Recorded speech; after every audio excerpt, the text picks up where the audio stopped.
Film की शुरुआत में हम एक लड़के जी और उसकी छोटी सी फैमिली को देखती है जो हंसी खुशी अपनी जिंदगी गुजार रहे थे। फैमिली में उसकी वाइफ और दो छोटी बेटियां थी। अब जी कुछ दिनों के लिए काम के सिलसिले में बाहर जाने वाला था, जो बात उसकी फैमिली को बिल्कुल भी पसंद नहीं आती, इसलिए वो काफी उदास हो गई थी। जिस पर वो अपनी फैमिली को समझाता है कि मैं जल्द वापस लौटूंगा और वापस आने के बाद तुम्हें बहुत सा वक्त दूंगा, मतलब हम बहुत सारा टाइम एक साथ गुजारेंगे। फिर तभी हम एक अनजान आदमी को जी के घर के बाहर देखते हैं, जो खिड़की से इनके घर में ही देख रहा था। जी को भी घर के बाहर किसी के चलने की आवाज सुनाई देती है। उसे एहसास हो जाता है कि बाहर कोई है, मगर फिर भी वो उस पर ध्यान नहीं देता। कुछ देर के बाद वो देखता है कि घर का मेन दरवाजा खुला हुआ है, जबकि कुछ देर पहले तो वो बंद था, जिससे वो समझ जाता है कि बाहर से जिस आदमी की आहट आई थी वो चोर था, जो अब दरवाजा खोलकर उनके घर घुस आया है। और फिर तभी उसे अपनी वाइफ के चीखने की आवाज सुनाई देती है। वो जब भागकर किचन में जाता है तो देखता है कि उसकी वाइफ बेहोश पड़ी है और तो उसका खून भी निकल रहा है। ये देख वो घबरा जाता है, चाकू उठाकर अपनी दूसरी बेटी को लेने जाता है जो बेड के नीचे छुपी हुई थी। बच्ची काफी डरी हुई भी थी। जी अपना हाथ आगे करके उसे वहाँ से बाहर आने का कहता है, मगर तभी पीछे से वो अनजान आदमी वो चोर आ जाता है और जेब पर हमला करके उसे बेहोश कर देता है।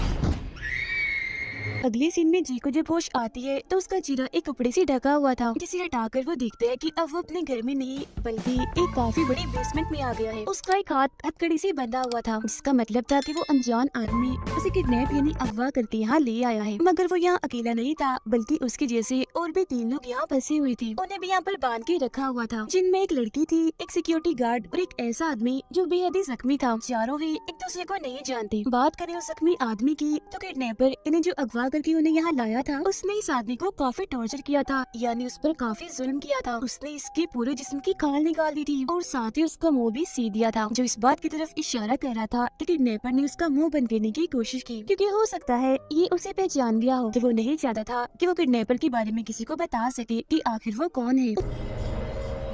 उसकी हालत काफी बुरी थी, जिसम से खून निकल रहा था और मुंह भी बुरी तरह सिला हुआ था, तो ना तो वो बोल पा रहा था और ना ही हिल पा रहा था, बस जिंदा लाश की तरह सहमा हुआ एक कोने में पड़ा हुआ था। अब जे उस लड़की और सिक्योरिटी गार्ड से पूछता है कि आखिर वो किडनैपर कौन हो सकता है और उसने हमें अगवा क्यों किया और यहाँ कैद करके क्यों रखा हुआ है। मगर जे के साथ साथ वो भी इस बारे में कुछ नहीं जानते थे। वो कहते हैं कि हम बस इतना जानते हैं कि पता नहीं किस वजह से, मगर वो किडनैपर हमें टॉर्चर करना चाहता है, हम पर जुल्म करना चाहता है, जैसा उसने इस आदमी के साथ किया। जिसके जवाब में जे चिल्लाकर कहता है, मैं बहुत अच्छा इंसान हूँ, मैंने अपनी जिंदगी में कोई गलत काम नहीं किया जिसकी मुझे सजा मिले, और जो कुछ ये मेरे साथ हो रहा है ऐसा नहीं होना चाहिए। अब कुछ घंटों के बाद यहाँ की लाइट बंद होकर जल जाती है। दरअसल ये किस्म का सिग्नल था कि किडनैपर यहाँ आ रहा है। किडनैपर यहाँ आकर एक छोटी सी रास्ते से गोश्त का एक टुकड़ा इनके खाने के लिए यहाँ पर फेंक देता है, जिसे वो लड़की जल्दी से उठा देती है और उसके हिस्से करके गार्ड और जे की तरफ फेंक देती है। मगर जे गोश्त का ये टुकड़ा खाने से मना कर देता है, कहता है मैं गोश्त नहीं खाता क्योंकि मैं वेजिटेरियन हूँ, सिर्फ सब्जियाँ ही खाता हूँ। जो सुन वो दोनों उससे कहते हैं कि जो भी है, मगर अब हमें यहाँ खाने के लिए सिर्फ यही मिलने वाला है।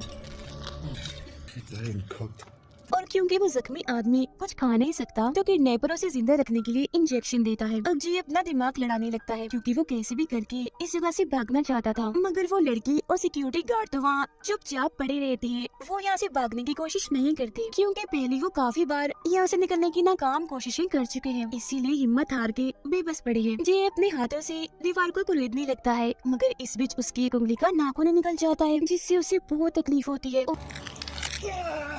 और अब उसे समझ आ गई थी कि यहाँ से निकलने का बस एक ही रास्ता है और वो है मेन दरवाजा। मगर इसके अलावा वो वहाँ की जमीन भी खोदने की कोशिश करता है, जिसमें से उसे एक हड्डी और एक इंसानी खोपड़ी मिलती है। फिर वो देखता है कि यहाँ एक कैमरा भी लगा हुआ है, जिसका मतलब था कि किडनैपर इन्हें यहाँ तकलीफ में देखकर एंजॉय कर रहा होगा, उसे काफी मजा आ रहा होगा। इसीलिए जे कैमरा की तरफ देखकर किडनैपर को गालियाँ देने लगता है और काफी बुरा भला भी कहता है। गार्ड उसे काफी मना करने की कोशिश करता है, क्योंकि अगर किडनैपर को गुस्सा आ गया तो उनके लिए बिल्कुल भी अच्छा नहीं होगा। वो किसी को भी नहीं छोड़ेगा और जुल्म करने के बाद बड़ी बेरहमी से इन्हें मार देगा। मगर जे उसकी एक नहीं सुनता और लगातार किडनैपर को बुरा भला कहता ही रहता है, जिससे आखिरकार उस किडनैपर को गुस्सा चढ़ ही जाता है। उसका दिमाग खराब हो गया था, इसीलिए वो फौरन अपने कमरे से उठकर यहाँ आने लगता है। इस किडनैपर का नाम डोमिनिक था। अब जे सोच रहा था कि जब वो किडनैपर इन्हें डोमिनिक यहाँ आएगा तो मैं उसे पीट कर यहाँ से भाग जाऊंगा। मगर जब वो डोमिनिक को देखता है तो उसकी तो हालत ही खराब हो जाती है, जैसे उसकी बोलती बंद हो गई हो, क्योंकि वो काफी मजबूत और ताकतवर आदमी था। साथ ही उसने अपना चेहरा छुपाने के लिए एक चमड़े का मास्क भी पहन रखा था, जो दिखने से किसी की खाल लग रही थी। अब जे डरा तो हुआ था, मगर वो हिम्मत करके डोमिनिक से पूछता है कि मेरी फैमिली कहाँ है, वो ठीक है ना, तुमने उनके साथ तो नहीं कुछ कर दिया। मगर वो उसकी बातों का कोई जवाब नहीं देता, चुपचाप ही वहाँ खड़ा होकर वो बस उसे घूरे ही जा रहा था। जिसके बाद वो जख्मी आदमी को कमरे के बिल्कुल बीच में ले आता है। फिर वो अपना चाकू लड़की को देता है और उसे मजबूर करता है कि जख्मी आदमी के पेट को काट कर उसके कान मुझे दो। अब उसके पास और कोई रास्ता नहीं था, इसीलिए वो ऐसा ही करती है। वो बेचारा पहले ही जख्मी था, तो ये उसे चाकू से काट कर उसकी खाल डोमिनिक को दे देती है। जिसके बाद वो उसे वापस उसकी जगह पर भेज देता है। जिसके बाद वो चाकू को जे के पास फेंकता है और उसे भी बिल्कुल यही चीज करने को कहता है, मतलब उसका मांस काटने को। मगर वो चाकू लेकर उल्टा डोमिनिक पर ही हमला कर देता है। लेकिन वो ठीक वक्त पर पीछे हट गया था, तो सिर्फ मामूली सा ही चाकू उसे लगता है।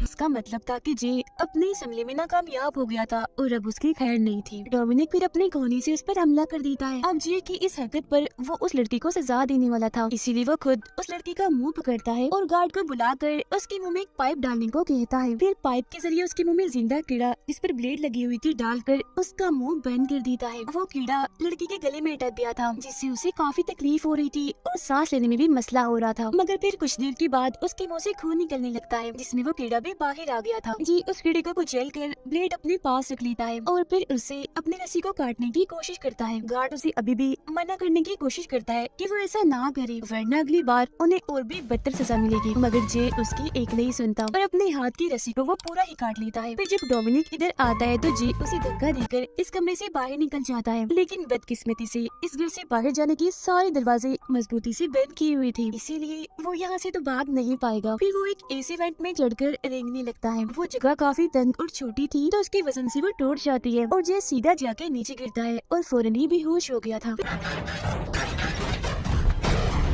फिर जब उसे होश आती है तो वो दोबारा से खुद को उसी जगह पर पाता है जहाँ वो पहले बंधा हुआ था। मगर इस बार डोमिनिक ने उसके हाथ एक काफी मजबूत जंजीर से बांध दिए थे। जिसके बाद डोमिनिक दोबारा से अंदर आता है जी को उसके किए की सजा देने के लिए। वो गार्ड को चाबी देकर उसके हथकड़े खोलता है, जिसके बाद उसे एक हथौड़ा और 2 कील्स भी देता है। वो उसे समझाता है कि इन दोनों कीलों को जे के हाथों में ठोक दो ताकि वो यहाँ से निकल ना पाए। जब गार्ड ऐसे ही करता है, वो हथौड़े से जे के दोनों हाथों पर कील लगा देता है और क्योंकि ये चीज काफी भयानक और दर्दनाक थी, तो जे तो वहीं पर ही बेहोश हो जाता है। फिर जब उसे होश आती है तो वो देखता है कि मेरे दोनों हाथ दीवार से टुके हुए हैं कील्स के जरिए। जाहिर है ऐसा होने से भी उसे बहुत दर्द हो रही थी, मगर फिर वो मजीद दर्द बर्दाश्त करते हुए कैसे भी करके अपने हाथों को कीलों से आजाद कर लेता है। ये काफी तकलीफ दे सीन था, मगर वो चैन की सांस लेता है। फिर थोड़ी देर के बाद वो लोगों से कहता है कि जरूर हम चारों का इस किडनैपर डोमिनिक के साथ कोई लेना देना है, इसीलिए तो वो हमें इतना टॉर्चर कर रहा है। जुल्म की सारी हदें उसने पार कर दी है। मगर उन दोनों को तो इस बारे में कुछ भी याद नहीं आ रहा था कि हमारा इससे क्या वास्ता हो सकता है और हमने इसका क्या बिगाड़ा। उनकी ये बातें सुनकर वो जख्मी आदमी कुछ बोलने की कोशिश करता है। ऐसा लग रहा था जैसे वो उन्हें कुछ बताना चाह रहा हो। फिर वो अपनी उंगली से रेत पर एक निशान बनाता है, जिसके बाद वो बड़ी तकलीफ सह कर अपने मुंह के टांके तोड़ देता है, अपना मुंह चीर कर, और बस एक ही लफ्ज वो बोलता है,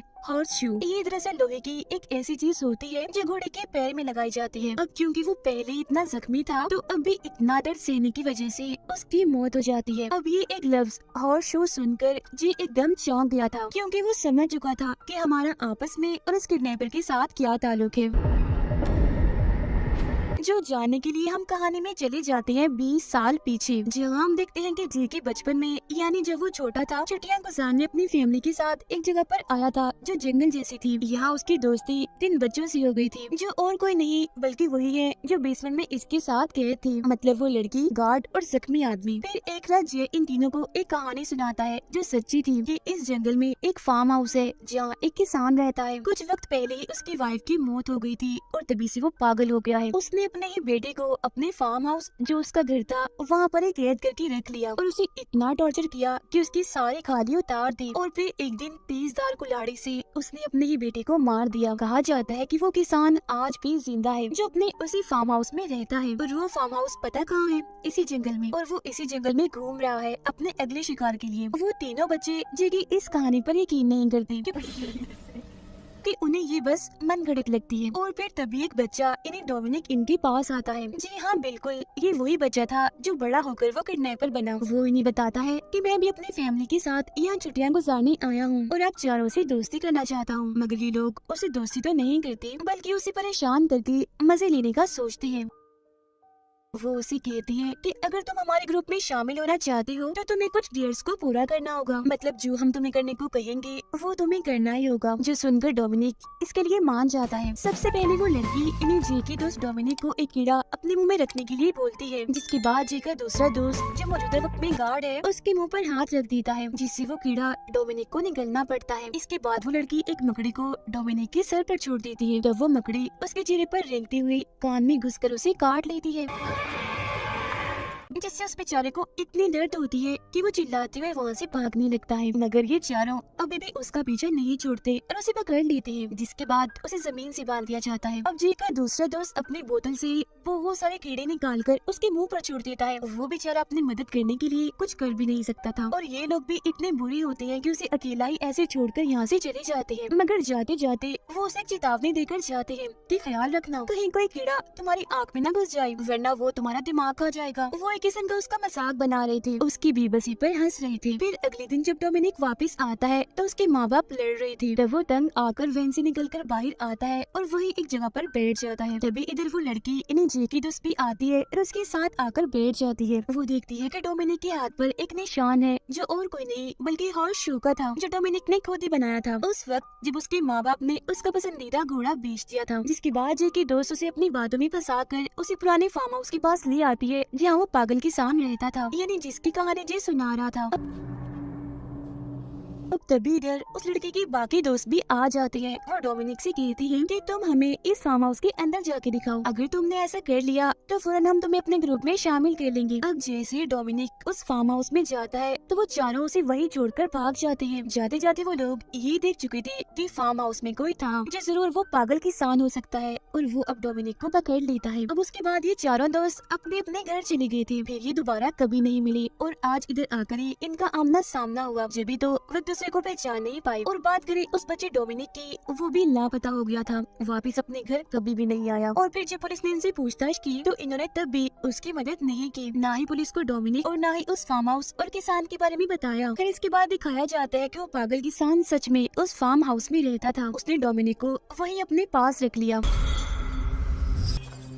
और फिर उसे अपना बेटा समझकर वो पालने लगा, और वही उसकी परवरिश कर रहा था। तो उसके दिमाग में वो ये भी डालता रहा कि जो तुम्हारे असली माँ बाप है और जो तुम्हारे दोस्त है वो सब बहुत ही बुरे लोग हैं, क्योंकि वो तुम्हें यहाँ छोड़कर जो चले गए, सिर्फ मैं ही अच्छा हूँ तो तुम मेरे साथ ही रहो। मगर जब जब डोमिनिक ने वहाँ से भागने की कोशिश की तो ये किसान उसे पकड़ लेता है और उसे काफी मारता पीटता है, टॉर्चर करता है। मगर फिर धीरे धीरे डोमिनिक इस किसान को ही अपना बाप समझने लगा, जिसके बाद दोनों हंसी खुशी रहने लगे। किसान ने उसे एक काफी ताकतवर मजबूत इंसान बनाया, मगर एक गलत बात उसके जहन में डाल दी कि अगर किसी इंसान की बुराई को उसके अंदर से निकालना है तो ऐसा करो, उस इंसान को टॉर्चर करो, तब तकलीफ सहकर इंसान वो बुराई छोड़ देगा। अब इस फार्म हाउस में एक ऐसा कमरा था जहाँ डोमिनिक को जाने की इजाजत नहीं थी, मगर फिर जब वो बड़ा और समझदार हुआ तो आखिरकार वो चोरी चुपके से उस कमरे में चला ही गया।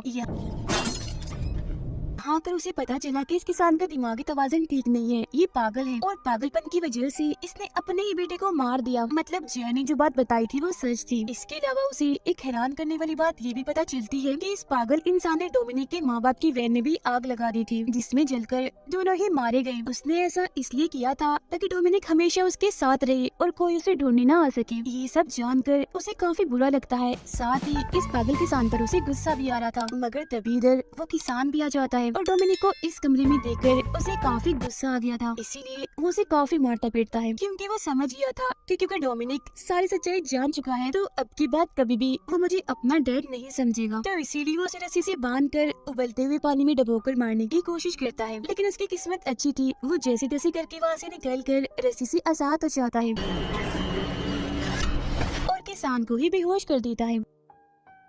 फिर वो उसे रस्सी से बांधकर उबलते हुए पानी में डाल देता है, जिससे उसका पूरा जिस्म झुलस जाता है, मतलब कि जल गया था और वो बहुत ही बदसूरत दिखने लगता है। अब उसे इतनी तकलीफ होती है कि मौके पर ही उसकी मौत हो जाती है, जिसके बाद डोमिनिक उसकी ही काल का मास्क बनाकर पहन लेता है, जो आज तक वो पहनकर फिरता है। और अब उसकी जिंदगी का बस एक ही मकसद था, उन चारों से अपना बदला लेना, बिल्कुल वैसे ही जैसे उन लोगों ने इसके साथ किया था। इसी वजह से वो इन्हें अगवा करके यहाँ लाया और अब अपना बदला लेने के लिए, अपना गुस्सा और भड़ास निकालने के लिए लिए वो इन्हें टॉर्चर कर रहा है ताकि वो इन्हें इनके किए की सजा दे सके। अब मौजूदा वक्त में जे अपने दोनों दोस्तों से कहता है कि हमें डोमिनिक से अपने किए की माफी मांग लेनी चाहिए, क्या पता वो हमें माफ कर दे और यहाँ से जाने दे। मगर उन दोनों को तो इस प्लान से कोई भी उम्मीद दिखाई नहीं दे रही थी। इसके बाद जे जोर जोर से डोमिनिक का नाम चिल्लाने लगता है, मगर डोमिनिक अंदर आकर उसकी कोई बात नहीं सुनता बल्कि उसका मुंह पकड़कर उसे चुप रहने का कहता है। जिसके बाद वो उसे एक इंजेक्शन देता है जिसमें मकड़ी के अंडे भरे हुए थे। वो फिर जे की दोस्त यानी उस लड़की को पकड़ लेता है क्योंकि वो चाहता था कि ये इंजेक्शन जे अपने दोस्त के कान में लगा दे। ये देखकर वो लोग समझ जाते हैं कि डोमिनिक हमें बिल्कुल वैसे टॉर्चर कर रहा है जैसे 20 साल पहले इन लोगों ने उसे किया था। फिर अब कुछ देर के बाद जे बेहोश होने का नाटक करता है। फिर जब डोमिनिक वहाँ आता है तो तीनों उस पर हमला कर देते हैं और उसे मारने की कोशिश करते हैं, लेकिन क्योंकि वो काफी मजबूत था तो अकेला ही इन पर भारी था, इसीलिए वो उन्हें काफी मारता पीटता है। जिसके बाद वो एक चाकू उठाकर गार्ड इन्हें जे के दोस्त की आंख को काट देता है और उस लड़की से कहता है कि कीड़ा उठाकर फौरन इसकी आंख में डाल दो। तो वो ऐसे करती है और एक कीड़ा उठाकर उसकी आंख में डाल देती है। जिसके बाद डोमिनिक यहाँ से चला जाता है, मगर अब की बार वो अपना एक चाकू इधर ही भूल गया था, जिसे उठाकर जे अपने दोस्त की हथकड़ी खोल देता है। जिसके बाद वो अपने दोस्त की आंख को पूरा काट के बाहर निकाल देता है क्योंकि कीड़ा उसकी कटी हुई आंख पर काट रहा था। जिसके बाद उसका दोस्त जे से कहता है कि ये चाकू तुम मुझे दे दो ताकि जब डोमिनिक अंदर आए तो मैं उसे लड़कर खुद को बचा पाऊँ। मगर जे तो चाकू देने से साफ साफ मना कर देता है, इसीलिए उन दोनों के बीच इस चाकू की वजह से लड़ाई हो जाती है। तब इस लड़ाई को रोकने के लिए लड़की गार्ड के सर पर पत्थर मारती है। तब गलती से वो चाकू उसके मुंह में घुस जाता है जिससे उसका इतना खून बहता है कि मुंह की परी उसकी मौत हो जाती है। जिसके बाद वो लड़की चाकू उठाकर उसे जी की तरफ कर देती है और कहती है कि इस सब में डोमिनिक का नहीं बल्कि हमारा ही कसूर है क्योंकि हम लोग ही उसे उस फार्म हाउस में छोड़कर आए थे जहाँ उसके सामने उसकी परवरिश करके उसे इतना जालिम बना दिया और हमने तो उसकी मदद भी नहीं की थी, पुलिस को भी उसके बारे में कुछ नहीं बताया था। मगर तभी तो डोमिनिक आकर लड़की को पकड़ लेता है और फौरन उसे अपना चाकू भी छीन लेता है। अब यहाँ जी भी उसे अपने किए की माफी मांगता है कि प्लीज तुम हमें माफ कर दो और यहाँ से जाने दो, हम जानते हैं कि हमने बचपन में तुम्हारे साथ बहुत गलत किया जिसके लिए हम शर्मिंदा हैं। अब डोमिनिक भी उसकी इन बातों में आ ही जाता है, जिसका फायदा उठाकर जे पहले उसका मास्क हटाता है और फिर उसके हाथ से चाकू भी ले लेता है। लेकिन इसके बावजूद भी डोमिनिक नहीं रुकता, अभी भी वो लड़की का गला घोंटकर उसे मारने की कोशिश करता है क्योंकि सबसे ज्यादा इसने उसे परेशान किया था बचपन में। तब ये देखकर जे चाकू से उस पर वार करने की कोशिश करता है, मगर जैसे डोमिनिक मुड़ता है तो आगे तो लड़की थी, इसीलिए चाकू उसके अंदर ही घुस जाता है। जिसके बाद उसके मुंह से ढेर सारी मकड़ियाँ भी निकलती है जो उन्हीं अंडों की थी जिसका इंजेक्शन उसके कान में लगाया था। अब डोमिनिक उस चाकू से लड़की के जिस्म को चीरकर उसे जान से मार डालता है। अब क्योंकि जे अकेला ही जिंदा बचा था तो मौके का फायदा उठाकर वो यहाँ से भाग जाता है, मगर फार्म हाउस से बाहर निकलने का रास्ता उसे अभी भी नहीं मिलता। तभी इधर डोमिनिक आकर उसे पकड़ लेता है और उसे काफी बुरी तरह मारता है। इसके बाद वो जे को भी उसे पानी में डुबोकर मारने की कोशिश करता है, लेकिन वो खुद को छुड़वाकर एक हैंडल से उसके मुंह पर काफी बार हमला करता है और फिर आखिरकार जे इस फार्म हाउस से बाहर निकल आता है, बाहर यानी जंगल में। जिसके बाद वो आगे बढ़ने लगता है, लेकिन डोमिनिक अभी भी उसके जान नहीं छोड़ता। उसका पीछा करते करते वो जंगल में भी आ गया था। वो फिर जे को पकड़कर उसका गला दबाकर मारने की कोशिश करता है, लेकिन जी एक चाकू जो वो छुपाकर अपने साथ लाया था डोमिनिक में घुसा देता है जिससे उसकी मौत हो जाती है। इसके बाद जी वहाँ से उठकर पास ही की पुलिस स्टेशन में जाने लगता है, जहाँ पुलिस उसे ले जाकर उसके घर पर छोड़ देती है। उसकी फैमिली उसका इंतजार कर रही थी और वो उनसे मिलकर काफी खुश हो जाता है। इसके बाद कहानी 10 साल आगे जाती है, जहाँ जी की दोनों बेटियाँ बड़ी हो गई थी और अपने अपने दोस्तों के साथ उसी जंगल में छुट्टियाँ मनाने आई थी। इनकी बातों से हमें पता चलता है कि पुलिस को डोमिनिक की लाश नहीं मिली थी, जिसका मतलब ये था कि वो अभी भी जिंदा हो सकता है। अबे डोमिनिक का नाम लीना ही था कि तभी अचानक पीछे से आकर वो इन पर हमला कर देता है, जिससे ये बात कंफर्म हो जाती है कि वो मरा नहीं था बल्कि वो जिंदा था। उसने मास्क भी पहना हुआ था और अब वो पहले से भी ज्यादा ताकतवर था और अब न जाने वो कितने और लोगों को मौत की घाट उतारेगा। वो सिर्फ उन्हीं लोगों को मारेगा जिन्होंने कभी उसके साथ गलत किया या जो अच्छी नहीं होती। और इसी के साथ ये फिल्म इधर ही खत्म हो जाती है।